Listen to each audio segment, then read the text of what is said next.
The biggest football tournament in history is happening right now, in America, a country where the sport ranks somewhere below golf and just above competitive eating in terms of cultural relevance. FIFA chose the USA to host the World Cup, and the cracks are already showing. Empty seats, midnight kickoffs for half the planet, tickets priced like they come with a car. Here's exactly what is going wrong. Let's start with the atmosphere problem.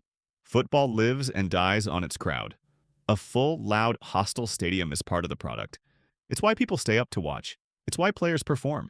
It's why moments become moments. The USA has some of the largest stadiums in the world, built for American football where 80,000 seats and a halftime show are basically the same thing. Drop a World Cup match into one of those cathedrals of commercialism, and you need 80,000 people who actually care. That has not been happening.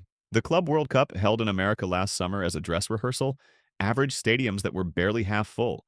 Some matches played to crowds at 13% capacity. 13. That is not an atmosphere. That is a car park with floodlights. And ticket prices are a big reason why. FIFA priced this World Cup at roughly 5 times the cost of the 2022 tournament in Qatar. The logic apparently was that America is rich. It is. But rich people do not automatically love football. They go to the games they care about. And for a lot of Americans right now, football is still something that happens to other countries. Now here is the problem that the rest of the world feels even more directly. Kickoff times. The tournament spans 4 time zones across North America, which means European fans, the most passionate, historically most engaged football audience on earth, just are watching matches at midnight, 2 in the morning, sometimes 6 in the morning. Half of the group stage kicks off between midnight and 5 a.m. for fans in the UK alone. You are not building a footballing culture. You are scheduling an alarm clock event. Here's the nuance, though, because this is not entirely America's fault. FIFA chose this.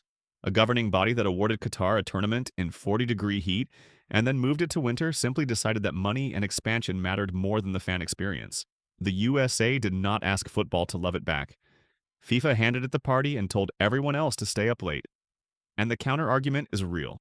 America is a country of 330 million people. MLS is growing. The USMNT is improving. A generation of kids who grew up with Landon Donovan are now parents taking their own kids to games. The potential is genuine. But potential is not the same as culture. Culture takes decades. You cannot schedule it for June 2026 and call it done. So right now, with the tournament underway, the question is not whether America can ever love football. It probably will. The question is whether this tournament serves the game or just serves FIFA's revenue targets.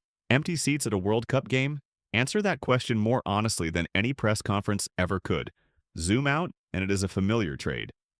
Bigger host, bigger stadiums, bigger deals, a smaller soul.